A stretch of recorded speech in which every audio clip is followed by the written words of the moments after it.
देखा था। यहाँ पे डिटेल्स नहीं है, इसको मैं डिलीट कर देता हूँ।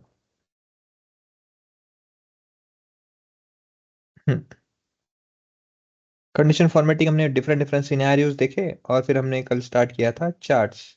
डिफरेंट डिफरेंट सिनेरियोज के बेसिस में हम रिवीजन कर लेते हैं। तो देखिए, हाईलाइट करना है मुझे पर्टिकुलर वैल्यू के अबव है या नीचे है, वो भी हमने कल देख लिया, ये आपको हमने शेयर किया।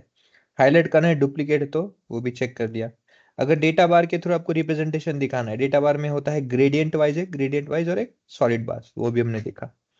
देन अगर आपको कलर स्कीम में दिखाना है, वो कलर स्कीम मतलब ग्रेडियंट बेसिस में दिखाना है, लाइट कलर सबसे मिनिमम है और डार्क कलर जो है सबसे हाईएस्ट सेल है, वो भी आप दिखा सकते हो।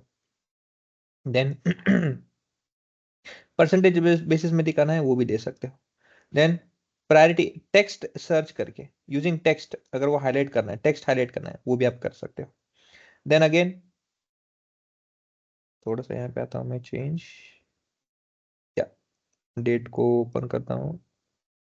अरे बहुत ही ज्यादा हो गया। अच्छा, नीचे को डिटेल से क्या, okay, please come up to this because of this formula you are getting, ठीक है, रहने दो आपके रेफरेंस के लिए।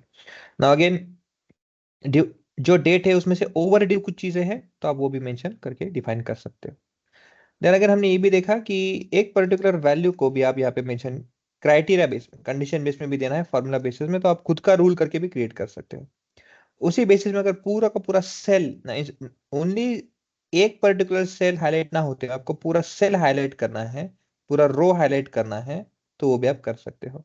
उसमें भी मैंने डिफरेंट डिफरेंट सिनेरियो देखा है, मल्टीपल रोज, मल्टीपल लगा के भी कर सकते हो रूल्स, और सिंगल रूल लगा के भी आप कर सकते हो। अल्टीमेटली फॉर्मेटिंग है ये। ना अगेन फिर उसमें हमने भी देखा कि अगर नल वैल्यूज चेक करनी है, तो आप वो भी यहाँ पे चेक कर सकते हो डिफरेंट डिफरेंट सिनेरियो के बेसिस पे। ना फिर हमने कल स्टार्ट किया था चार्ट्स। कल चार्ट्स में हमने देखा कि we have different different charts, where if you want to create any chart, कोई भी है, सिंपल सा लॉजिक है, यूनिवेरिएट। बेसिकली चार्ट्स होते हैं दो डिवीजन में डिवाइड, चार्ट्स होंगे तो चार्ट्स होते हैं बेसिकली टू मेजर कैटेगरी में डिवाइड। एक होता है यूनिवेरिएट, और दूसरा होता है बाईवेरिएट, और उससे भी ज्यादा बेसिकली, और उससे ज्यादा भी होता है, जो तीसरा एक वेरिएंट होता है वो होता है मल्टीवेरिएट। ना यूनी मतलब सिंगल, बाय ऑब्वियसली जैसे बाइसिकल है, बाईसाइकिल बोलते हैं, मोटरसाइकिल होता है जो दो चाकी, जो टू आउटपुट में है, बाइनरी इनपुट है। बाय मतलब टू, तो आपको दो अगर वेरिए फीचर्स लेके काम करना है बाय वेरिएट, सिंगल फीचर पे काम करना है तो सिंगल यूनिवेरिएट, और दो से ज्यादा है तो मल्टीवेरिएट। तो ऐसे केसेस में हम क्या देखेंगे, डिफरेंट डिफरेंट जो हमारे ग्राफ्स है कैसे कैसे यूज होता है, उसमें से इंटरप्रिटेशन कैसे कैसे हम कर सकते हैं। सो फॉर एग्जाम्पल हम लेते हैं कि अगर मैं एक कॉलम लेता हूँ ना, जैसे मैंने कहा कि यूनिवेरिएट है, मल्टीवेरिएट है या बाईवेरिएट है, तो उसमें से एनालिसिस करने के लिए क्या करना होता है, अगर यूनिवेरिएट है तो क्या होता है, क्या ही हम उसमें से इन्फरेंस निकालेंगे, अगर मल्टीवेरिएट है तो क्या होगा, और अगर बाईवेरिएट होगा तो क्या एडवांटेजेस, कैसे डिफरेंशिएट होते हैं, उसमें से क्या हमको एडवांटेजेस होते हैं डिफरेंट डिफरेंट वेरिएट्स के। Yes, will understand.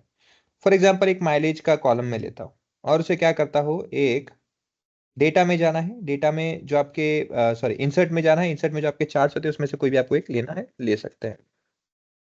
For example अगर मैं यहाँ से करता हूँ क्रिएट एक लाइन चार्ट के बेसिस में, इस तरह से मैं एक लाइन चार्ट फिलहाल के लिए ले लेता हूँ, दिस, ये हो गया आपका।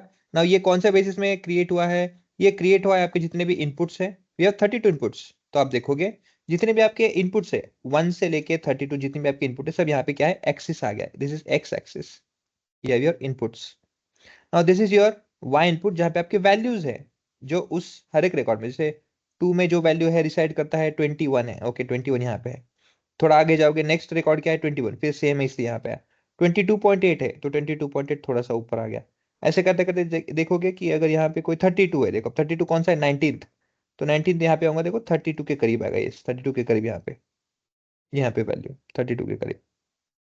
ओके, तो इस तरह से आपका हर एक रिकॉर्ड में जो नंबर है यहाँ पे डिटेल्स आपको दिख रहा है। अब इसमें रीड क्या करना है, फिर क्या ही हम इसमें से डिटेल्स निकाल सकते हैं, तो आप देखोगे ओवरऑल इस डेटा में, अगर आप इसका एवरेज वैल्यू निकाल दोगे, ओके लेट्स से मैं इसका क्या करता हूँ, एवरेज वैल्यू निकालता हूँ। So I will put here एक पर्टिकुलर फंक्शन करना है, is equal to AVERAGE, average use करता हूँ, और एवरेज के बेसिस में क्या करता हूँ, जो मेरा कॉलम है माइलेज का, उसे मैं सेलेक्ट करता हूँ, कंट्रोल एंटर, दिस एंटर। क्या है आपका आंसर में, 20.0906, ये क्या है आपका एवरेज है। ओके, इस चार्ट का मैं क्या करता हूँ, यहाँ पे से ट्रेंड लाइन निकाल देता हूँ एक। अब ट्रेंड लाइन देखो, जो आपकी वैल्यू है ट्रेंड लाइन जो ये जा रही है, और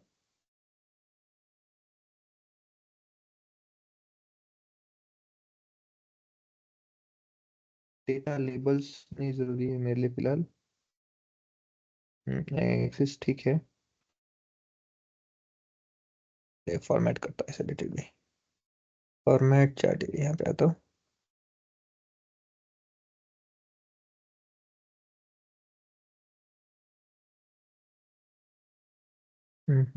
ठीक है,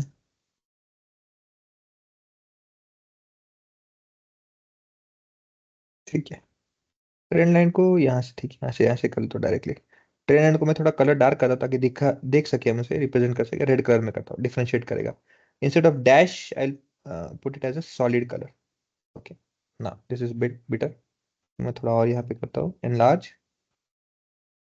ओके, ना 20.09 मतलब पकड़ लो कि 20.09 ना, 20 पकड़ लो। ओके, अराउंड उसके इसमें लाइन आएगा। तो लेट्स से मैं क्या करता हूँ, इसे एवरेज लाइन एक यहाँ पे खींच लेता हूँ फॉर आवर रेफरेंस। इसमें कोई कंसर्न नहीं है, but just as a reference के लिए मैं कंसिडर करता हूँ। सो शेप दिस लाइन, ये हो गया आपका एक एवरेज लाइन 20 जो लाइन है ये। तो मैं थोड़ा और डार्क कर देता हूँ ऐसे। ये एवरेज लाइन है। अब इसे आपको इन्फॉर्मेशन क्या मिलता है, देखो। बेस्ड ऑन एवरेज लाइन अगर आप देखोगे, तो आपके पास में जितनी भी वैल्यूज है दोनों साइड में, पॉइंट देखोगे तो नॉर्मली दोनों साइड में उतना ही डिवाइडेड है, इतना कुछ ज्यादा, क्योंकि एवरेज लाइन है दोनों साइड में डिवाइड हो गई। अब उसमें भी देखोगे तो एवरेज लाइन में जो आप मेन फीचर यहाँ पे आप मेनली जो आप ऑब्जर्वेशन करोगे, ये एवरेज है। एवरेज जितना ज्यादा होगा उतना अच्छा है, जितना कम रहेगा उतना खराब है। तो आप यहाँ पे क्या देखोगे ना, प्रोबेब आप देखोगे आपके डेटा सेट में ऐसे वैल्यूज है, ऐसे कोई वैल्यू, ऐसे पर्टिकुलर डिटेल्स आपके एवरेज में जहां पे आपने 35 एवरेज तक भी, मतलब 35 के करीब एवरेज तक भी आपने वो अचीव किया है। वेरस ऐसे भी वैल्यूज है कि जो 25 है ना, फॉर एग्जाम्पल पकड़ लो कि भाई आपका एक्सपेक्टेशन 20 तो मिलना ही चाहिए। 20 क्या है वैल्यू आपका एवरेज जो दे रहा है, ये आपका एक्सपेक्टेशन क्या है, एटलीस्ट 20 तो मिलना चाहिए एवरेज कम से कम। मगर उससे भी ज्यादा आप देखोगे तो यहाँ पे ऐसे कुछ वैल्यूज है जो उससे भी पार करके गए हैं, और ऐसे भी कुछ है जो नीचे है। नाउ ऐसे केस में आप देखोगे तो फ्रॉम एवरेज आपका अगर मिनिमम वैल्यू देखोगे तो मिनिमम कितना जा रहा है, 10 is your minimum value, varies maximum कितना जा रहा है, 35 के करीब जा रहा है। नाउ एवरेज से आप डिफरेंस देखोगे तो 20 से ये 10 यूनिट्स का है, 15 यूनिट्स का, मतलब आप देखोगे क्या है, आप आपके एवरेज से 15 यूनिट्स ज्यादा आपने अचीवमेंट किया है, ज्यादा आपने इसको अक्वायर भी करने की, या फिर आपको ऐसे भी कुछ आपके इनपुट से जहां पे आपने आपके एवरेज से 15 यूनिट्स के बेसिस में ज्यादा एवरेज अक्वायर किया है। वेराज कुछ सिचुएशन की वजह से आपने 10 यूनिट्स में से लॉस भी किया है। तो ये आपका डिटेल्स देखो। ये जो हमने कॉलम, जो हमने ग्राफ बनाया है, हमने यहाँ पे कोई मल्टीवैरिएट या फिर कोई दो ग्राफ नहीं बनाए, एक ही, सिर्फ एक ही हमने फीचर यूज किया है माइलेज, और सिर्फ माइलेज का ही कॉलम एनालिसिस कर रहे हैं कि एक डेटा दूसरे डेटा से कैसे रिलेटेड है, क्या किस तरह से हमारा डेटा क्रिएट हो रहा है, क्रिएशन किस तरह से हो रहा है, यहाँ पे आप एनालिसिस कर रहे हो। ओके, ना यहाँ पे देखो मैक्सिमम जो आपने लॉस किया है, फिर जो मिनिमम वैल्यू एवरेज का है 10 है। मतलब आपसे क्या पता चला इससे, मतलब हम कुछ भी सिनेरियो कर ले at this input, in input के बेसिस में जितने भी है यहाँ पे डिटेल से जितने भी आप कर लो, तो एवरेज आपका कम से कम 10 तो आपको मिलेगा ही। और सब कुछ अच्छा रहा तो हम 35 एवरेज भी अचीव कर सकते हैं। वेर एज जो आउटपुट मिला है, कुछ भी कर लो 20 के करीब तो हम कैसे भी करके अचीव कर ही लेंगे। मिनिमम 10 है, मैक्सिमम 35 है, और 20 तो हम कभी भी कैसे भी करके हम उसे अचीव कर ही सकते हैं एवरेज बेसिस में। ये आपको आपका डेटा बताता है। मतलब क्या है, चांसेस ऑफ प्रोबेबिलिटी मिनिमम तो 10 है, और अचीव करके देखोगे तो इसमें आप हायर साइड में देखोगे तो हायर साइड में वैल्यू ज्यादा है, नीचे साइड में भी है, ऐसे नहीं कि नहीं है, लेकिन नीचे साइड में देखोगे तो 10 से बहुत कम वैल्यू है सब। इसका डिस्पर्शन देखो, आप इसका डिस्पर्शन देखोगे तो ये देखो, ये वैल्यू यहाँ से यहाँ, ये वैल्यू यहाँ से यहाँ, हाँ ये वैल्यू यहाँ से यहाँ, ये वैल्यू यहाँ से यहाँ से। तो ये जो लेवल है, जो अपर साइड का जो लेवल है, इसको अपर साइड पकड़ लो, अपर लेवल यूएल, और इसको पकड़ लो लोअर लेवल, लोअर लेवल। तो अब यहाँ पे देखोगे तो डिस्पर्शन है जो डेटा का, जैसे आप देखोगे वैल्यू ऑफ दिस, नीचे में कौन सी वैल्यू है, तो उनके जो अकरेंस है ना, यहाँ पे देखो एक सर्टन लेवल के अंदर ज्यादा डिविएशन नहीं है, वेराज अपर साइड में डिविएशन ज्यादा है। यहाँ पे कभी है, कभी यहाँ पे है, कभी यहाँ पे है। ऐसे ये सर्टन लेवल पे नहीं है, वो ऊपर तक है, ऊपर भी जा रहे से ह्यूज डिविएशन के साथ है। ये भी आपको पता चलता है। मतलब आप अगर इसमें से कंक्लूड करोगे तो पता चलेगा आपको कि अगर सब पैरामीटर सही रहा तो there are more chances of occurring of more this upper limit में जो वैल्यू है वो आने की ज्यादा चांसेस है। ओके, और हायर वैल्यू जाने की चांसेस है, कम वैल्यू नहीं है, हायर वैल्यू पे जाने की ज्यादा चांसेस है। This is what you can understand from this.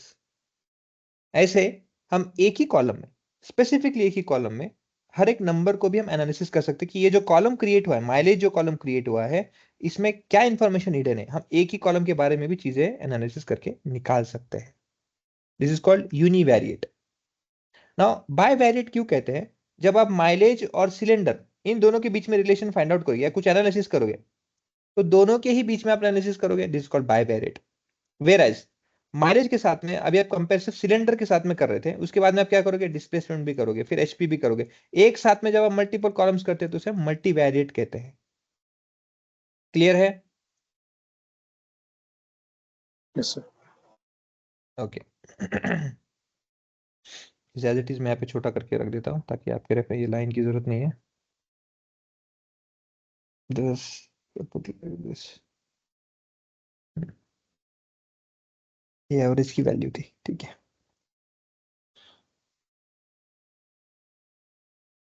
इसको आपको अगर हेडिंग चेंज करना है, फिर ये जो टाइटल इसको चेंज करना है, यहाँ पे सेलेक्ट करके डायरेक्ट भी डबल क्लिक करके कर सकते हो। और अदरवाइज यहाँ पे क्लिक करके इसमें जाओगे, टाइटल देखो यहाँ पे ऑप्शन है, चार्ट टाइटल। यहाँ पे आके आपको अबव चार्ट है, सेंटर पे अप्लाई अप्लाई मतलब चार्ट के अंदर ही करना है। मोर ऑप्शंस में जाओगे तो मोर ऑप्शंस बहुत सारे यहाँ पे आप चेंज कर सकते हो। बट यहाँ पे करना मुझे क्या, डायरेक्ट इसका मैं करता हूँ। माइलेज जो है ये यूनिवेरिएट के लिए यूज किया है हमने, so I will use univariate underscore mileage. Okay, ऐसे करके इसे लिख देता हूँ। अल्टीमेटली मुझे आपको ये देना है ना, सो उसके लिए मैं रेफरेंस ले रहा हूँ यहाँ पे। ओके, ना अब यहाँ पे देखो, अब यहाँ पे मैं क्या कर रहा हूँ, क्रिएट कर रहा हूँ scatter plot. Okay, scatter plot based on two variables. Zoom करता हूँ थोड़ा, two variables. Scatter plate scatter plot based on two variables. Why two variables? अभी मुझे माइलेज और एचपी दोनों के रिलेशन जानने हैं, दोनों में रिलेशन कैसा है। ना एचपी का वैल्यू देखो, आप यहाँ पे माइलेज की वैल्यू देखोगे तो कंटिन्यूस डेटा में है, एचपी भी क्या है देखो यहाँ पे, ठीक है, डिस्क्रीट है, इसमें कोई चेंज नहीं ज्यादा, बट वैल्यू है। ना यहाँ पे देखो कंटिन्यूस डेटा कुछ इस तरह से आएगा। ओके, वेरेज डिस्क्रीट डेटा देखो इस तरह से आता है। डिस्क्रीट डेटा और कंटिन्यूस डेटा में डिफरेंस देखो। When I speak about discrete and continuous data and discrete data।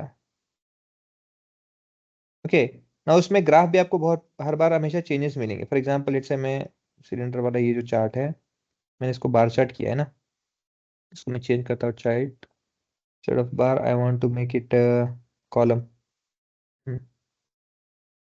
या ठीक है, नो प्रॉब्लम। ऐसे की हो गया एक जगह बहुत।